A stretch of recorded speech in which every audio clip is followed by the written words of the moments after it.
मेरा नाम रिया है और मेरी उम्र 19 साल है। मुझे आज भी वो रातें याद हैं जब मैं अपने कमरे में अकेली बैठी छत की तरफ देखती, आंखों से आंसू बह रहे होते। माँ डॉक्टर हैं, बहुत बड़ी डॉक्टर। दिन रात हॉस्पिटल और क्लिनिक। पापा ऑफिस। और घर में सिर्फ हम दो बहन भाई और सुनीता दीदी। मैं उन्हें दीदी कहती थी, लेकिन अंदर से उन्हें माँ ही समझती थी, क्योंकि असली माँ तो सिर्फ नाम की थी। सुबह जब मैं उठती, माँ हॉस्पिटल जा चुकी होती। शाम को जब मैं कॉलेज से आती, माँ क्लिनिक में होती। रात को जब मैं पढ़ती, माँ नाइट शिफ्ट पे चली जाती। कभी कभी मैं सोचती, माँ बस एक बार मेरे सर पे हाथ फिराओ, बस एक बार पूछो कि मेरा दिल क्या चाहता है। लेकिन वो थक कर आती और सो जाती। मैं अपना गुस्सा किसी पे निकालती और वो कोई होती थी सुनीता दीदी। वो रोज सुबह मुझे चुपके से कहती, बेटा आज रात को अपनी माँ को मत जाने देना, प्लीज। मैं हंस देती, दीदी तुम्हें क्या हो गया है, माँ नाइट शिफ्ट करती हैं तो क्या हुआ। लेकिन वो चुप हो जाती, आंखों में दार और प्यार का मिला जुला एहसास। एक रात बात बहुत बिगड़ गई। माँ जा चुकी थी नाइट शिफ्ट पे। घर में सन्नाटा था। मैं बेड पे लेटी थी लेकिन नींद नहीं आ रही थी। दिल में आग सी जल रही थी। माँ का चेहरा याद आया। हमेशा थका हुआ, हमेशा बिजी। मुझे लगा जैसे मैं उनके लिए कुछ नहीं हूँ। उसी गुस्से में मैं उठी और सुनीता दीदी के कमरे की तरफ चली गई। दीदी, आ जाओ ना मेरे पास, मैंने प्यार से कहा पहले। फिर जब उन्होंने थोड़ा दूर रहने की कोशिश की, मेरा दिमाग फिर गया। मैं उन्हें मारने लगी। हाथ, मुंह, जहां मिला। वो चुपचाप सहती रही, सिर्फ हल्की सी चीख निकलती। रिया बेटा, माफ कर दो, मैं तुम्हारी माँ नहीं हूं, वो रोते हुए कहती। लेकिन मुझे लगता जैसे वो ही मेरी माँ है जो मुझे छोड़कर गई है।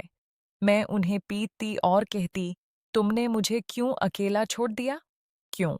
सुबह होती तो मैं होश में न आती। दीदी जी के जख्मी चेहरे को देखकर रो पड़ती, उनके हाथों में पैसे थामा देती। दीदी प्लीज माँ को मत बताना, मैं मर जाऊंगी। वो पैसे लेती और चुपचाप अपना काम करती। कभी कभी कहती, बेटा मैं गरीब हूं लेकिन इतना भी नहीं कि तुम्हारी जान ले लूं, लेकिन तुम्हारी माँ को बता दो प्लीज। मुझे खुद समझ नहीं आता था मैं क्या कर रही थी। कॉलेज में दोस्तों के साथ रहती तो सब नॉर्मल लगता, लेकिन घर आते ही अंधेरा छा जाता। दिमाग में आवाजें आती, गुस्सा आता और सब कुछ सुनीता दीदी पे निकल जाता। कभी मैं उनके गले में बाहें डालकर लेट जाती, उनके हाथों से खाना खिलवाती। माँ, आज तुम मेरे लिए यह बना दो। वो करती भी, लेकिन आंखों में दर्द होता। फिर वो दिन आया जो मेरी जिंदगी बदल गया। माँ की तबीयत खराब थी उस दिन, इसलिए उन्होंने किसी और को ड्यूटी देकर जल्दी घर आ गई। मैं उस रात भी अपने यूजुअल मोड में थी। सुनीता दीदी को कमरे में ले आई थी। उन्हें पीट रही थी और चीख रही थी। अचानक दरवाजा खुला और माँ खड़ी थी। उनका चेहरा जैसे खून जम गया हो। मैंने उन्हें धक्का दिया और चिल्लाई, तुम हमारे बीच मत आओ, तुम मेरी माँ नहीं हो। माँ ने मुझे रोकने की कोशिश की। मैं और पागल हो गई, कमरे का सामान फेंकने लगी। माँ ने जल्दी से इंजेक्शन लगा दिया मुझे। मैं बेड पे लेट गई, आंखें बैंड, लेकिन कान सुन रहे थे। सुनीता दीदी रो रही थी। माम, मैं इसलिए कहती थी ना, आप नाइट शिफ्ट मत कीजिए। आप जाती हैं तो ये सज़ा मुझे मिलती है। ये आज से नहीं, कई महीनों से चल रहा है। मैं हाफ कॉन्शियस थी लेकिन सुन रही थी। दीदी ने सब बता दिया। कैसे मैं उन्हें अपनी माँ समझकर उन पे गुस्सा निकालती, कैसे उन्हें माँ बना के प्यार करती और फिर मार देती, कैसे मैं उन्हें पैसे देती चुप रहने के लिए। माँ रो रही थी, उनकी चीखें निकाल रही थी। मेरी बेटी, मेरी रिया, मैंने क्या कर दिया? उसके बाद दीदी ने और बातें बताई। पापा ने सीक्रेटली एक डॉक्टर से बात की थी। वो औरत जो हॉस्पिटल में माँ की फोटो लेकर भगी थी, वो डॉक्टर ही थी। पापा चाहते थे कि माँ को गिल्ट ना हो, पहले मैं ठीक हो जाऊं। उन्होंने दीदी को भी इन्वॉल्व किया था। दीदी हर रात मेरी माँ बनकर मुझे वो प्यार देती जो मुझे चाहिए था, लेकिन जब मैं पागल हो जाती तो सहती भी। जब मैं पूरी तरह होश में आई, माँ मेरे सर पे हाथ फिरेट हुए बैठी थी। उनकी आंखों में आंसू थे। रिया, माफी मांगती हूँ बेटा। मैं अपना करियर देखने में तुम्हें भूल गई। तुम्हारी जिंदगी, तुम्हारा दिल, मैं कभी समझ ही नहीं पाई। पापा भी वहां थे। उन्होंने मुझे गाले लगाया। हम सब मिलकर तुम्हें ठीक कर देंगे।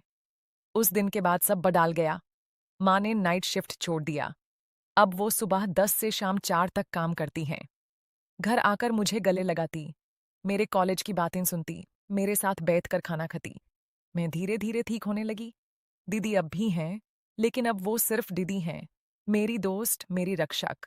मुझे आज समझ आ गया है, पैसे, करियर, सक्सेस सब कुछ है, लेकिन अगर घर में प्यार नहीं तो कुछ नहीं। माँ बाप का टाइम बच्चों के लिए सबसे बड़ी दवाई है। अगर आप भी बिजी हैं तो एक बार सोचो, आपके बच्चे कैसे रहे होंगे। अगर ये कहानी दिल को छू गई हो तो लाइक ज़रूर कर देना। चैनल पे नए हो तो सब्सक्राइब कर लेना, ताकि ऐसी और सच्ची जिंदगी की कहानियां आप तक पहुंच सके। अपने बच्चों को टाइम दो, कल देर ना हो जाए। शुक्रिया। अल्लाह आप सबको खुश रखे।